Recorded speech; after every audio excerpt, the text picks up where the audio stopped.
Williams from the Motivate Podcast Show.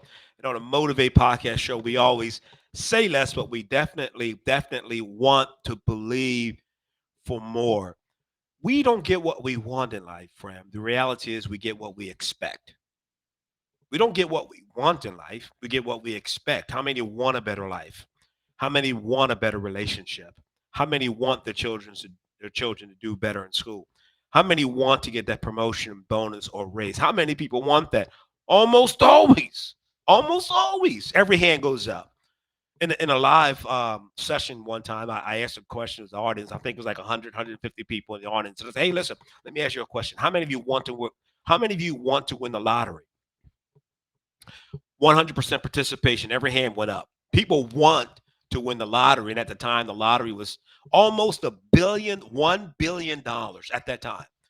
And then I asked the next question. How many of you went out and participated by buying a ticket? A small percentage of the hands went up. And usually it's like 2 or 3% of the people in the audience when I ask that question. So you mean to tell me there were 100 people, let's just using that as an example. There's 100 people in the audience. Out of 100 people, all 100 people said they want to win the lottery, but only 3 people bought a ticket. Why did only 3 people? Why did only 3% out of 97% out of 100 people? Why did only 3 people buy a ticket? Because the 3 people that purchased a ticket, they moved beyond just wanting to win, and they purchased an opportunity to win. So they had an expectation that led them to act a certain way. And that's why I say you don't get what you want in life, you get what you expect in life. And so I'm always encouraging people to look at the reason why, or the motive, or the thoughts behind the things that you do.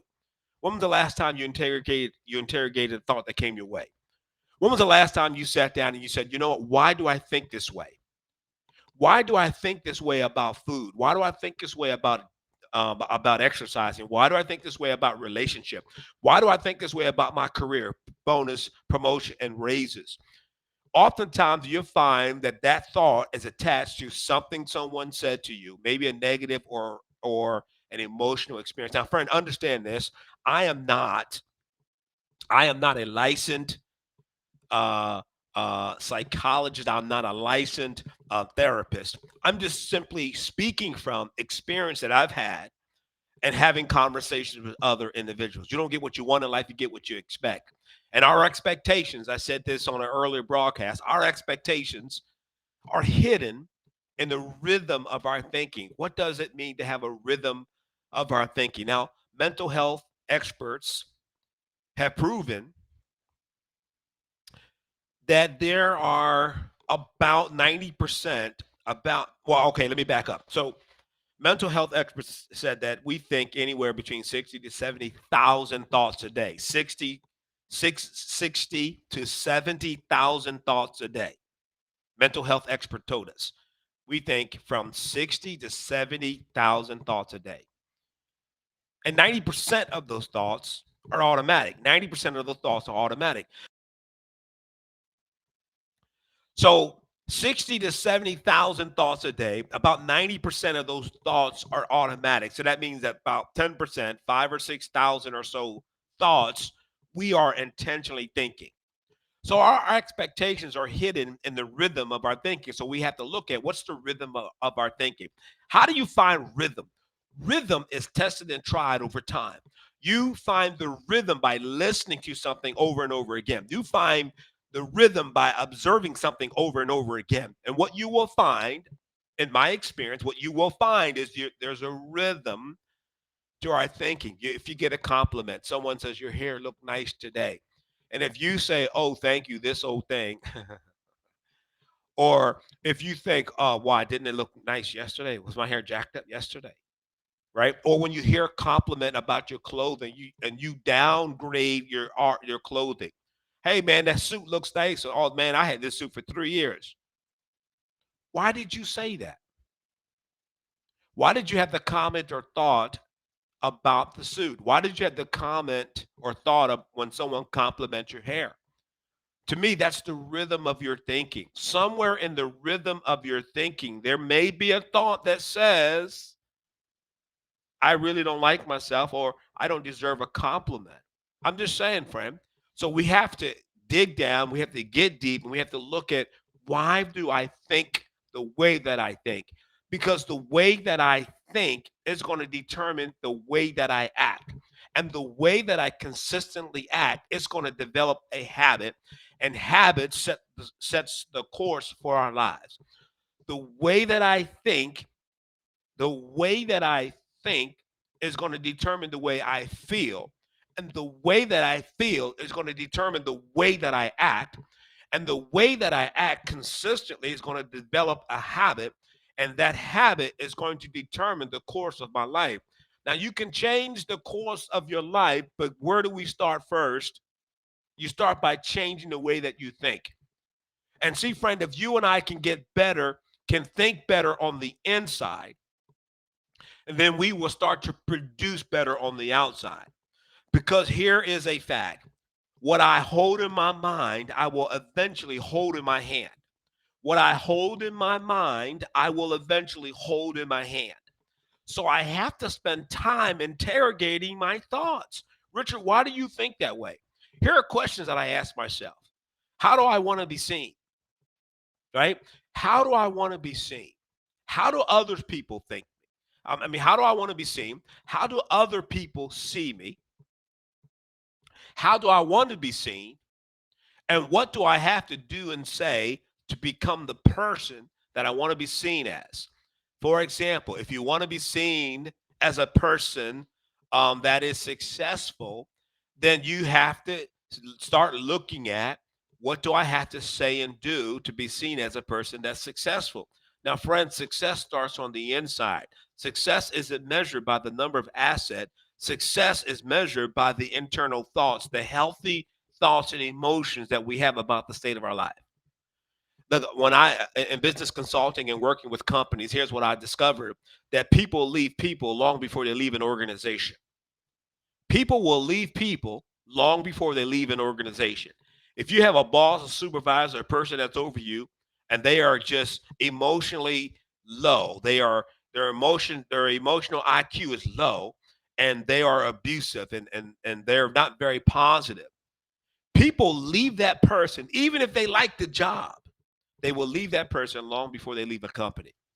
So as a leader, you and I have responsibilities in terms of how what type of healthy thoughts and emotion we have for ourselves, and then what type of healthy thoughts and emotion that we have towards other people, towards our team that we're leading. Does that make sense? So we have to interrogate our thinking, because our expectations in life are hidden in the rhythm of our thinking. We have to go to the next level with our thinking, and we're doing this self evaluation. Why, how do I want to be seen? How do other people see me? How would I like to be seen? And what do I have to do? What do I have to do in order to be seen as the person that I want to be seen as? Now, let me preface that question with this: I'm assuming that the person that you want to be seen as is a person that you inwardly, healthily look at yourself. You want to be seen, right? No one wants to be seen as a loser. No one wants to be seen as a failure. No one wants to be seen as a person who doesn't know. I don't believe anyone genuinely wants to be seen as a loser. But we have to evaluate, where did that come from? Sometimes it's a result of a traumatic experience. Sometimes it's a thought. Let me share my story. A long time ago, at the beginning of my career, I was on an apprenticeship program, and it was a 4 year apprenticeship program, 8,000 hours, and I had to go through 5 levels of math. I had to take trig, I had to take geometry, right? I had to take beginners, intermediate, and advanced blueprint reading. It was to become a CNC operator, machinist for a company. And so I remember during my apprenticeship, about 2.5 years into my apprenticeship, I felt as though I was doing good, and it was time for an evaluation with the particular department that I was doing my internship in. And so the supervisor at the end of the shift called me into the office, and I was expecting the supervisor to say something like, "Rich, we thought, Rich, we can't imagine um, having operating this company without you." I'm expecting to hear that, right? I'm expecting to hear something like, "Man, we're going to increase your salary. You've been such a blessing. You've been beneficial. You're this, this. That's what I was expecting to hear when it was time for the evaluation. However, the supervisor said, Rich, you seem to be the most incompetent person I've ever met. Now, I'm sure in that interview, that evaluation process, that there were some positive things mentioned. But, friend, listen, the only thing I focused in on was incompetent, incompetent, incompetent. That hit me like a sharp, hot knife at the core of my being. I tuned out everything and I just zeroed in on that incompetent, incompetent, incompetent. I remember going home, sitting on uh, my basement steps, and I cried for like 2.5 hours. I was devastated. As a young man, I've never had anyone say that you are incompetent. Now, years later, I had an opportunity to look back because that was a trauma to me. That was trauma. That was a traumatic experience in my life. And I look back on that situation and I realized what was so damaging about those words is that those words connected to a belief system I had at the core of my life. And the core of who I was at that time, I had a thought, a belief system that said that I was incompetent, incompetent, incompetent. And it was connected to things I heard as a young man growing up. So I couldn't fault, looking back on the situation, you can't really fault the supervisor that said you seem to be the most incompetent person. What I had to look at is why did that word incompetent affect me the way that it did? So I had to do some self-reflection. I had to take a look in. Why did that word impact me? And the second thing I had to do this discover to do is how to overcome this thought, how to overcome this traumatic experience. And how I overcame it was I had to get positive words to erase that. I had to take that thought and replace it with a positive thought. I had to be intentional. I had to be intentional. I had to be intentional about thinking the right kind of thoughts about my life. And so, one phrase that helped me during that time period was I started to say, information is the difference between success and failure. Information is the difference between success and failure. As a matter of fact, leaving that experience, I went back to school a few years later. And when I went back to school, that thought of incompetency, it tried to come back into my life. It tried to come back up as I went back to school to get a degree in business administration. So what I did was 7:30 in the morning when I went to school, I went to the library. Up on the chalkboard, I wrote information is the difference between success and failure. And I would just sit there.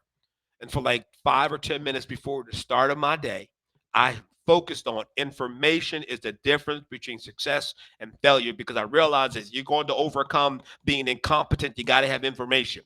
And when you get information, information is going to lead to you being a person of value. And when you become a person of value, then people are going to invite you into certain rooms and conversations. Am I making sense? So I had to interrogate that thought incompetent. Why did I feel the way that I feel? And then I had to intentionally replace I don't feel incompetent. I have information. I'm not incompetent. I'm confident. You see what I'm saying? And how do you become confident in something? You become confident in any area of life. From practice, you got to practice, drill, and rehearse. How do you become competent? It's easy. You practice, drill, and rehearse. How do I become competent in my marriage? I practice, I drill, and rehearse. Wait a minute, bro. What do you mean you practice? You practice, drill, and rehearse in your marriage. How do you practice, drill, and rehearse in your marriage? Well, listen, let me throw this back at you. You're already practicing right now. I know if I say this to my wife, she gonna say this. I know if I say this to my husband, he's gonna say this. You're already practicing their response. You're practicing conversations in your head. If I say this, they're gonna say this, so I'm gonna say this. Right? If you get into a disagreement, my wife and I, we don't have arguments, we have heated fellowships. We have heated fellowship, right? We have disagreement. But listen, how do you become competent? Practice, drill, and rehearse. Do you know that it's been said that it's been said that the difference between an amateur and a professional is that an amateur practices until they get it right. A professional will practice until they can't get it wrong. That's a different mindset.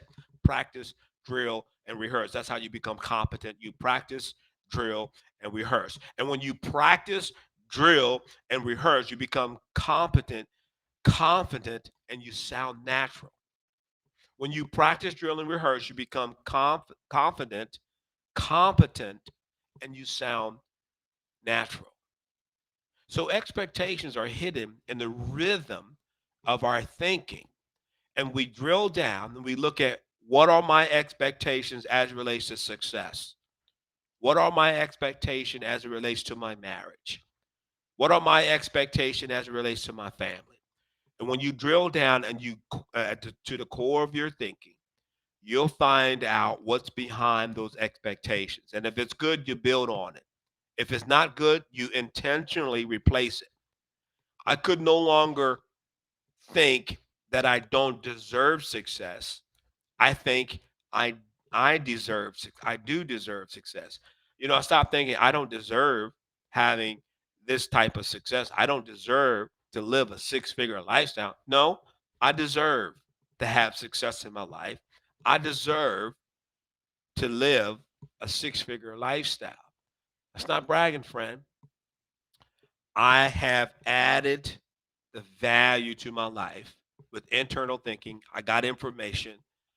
Um, and now I'm sharing that value with the world through service, through videos like this. So, hey, listen, man, that's all for today. If you like what you hear, do me a favor, hit that subscribe button, right?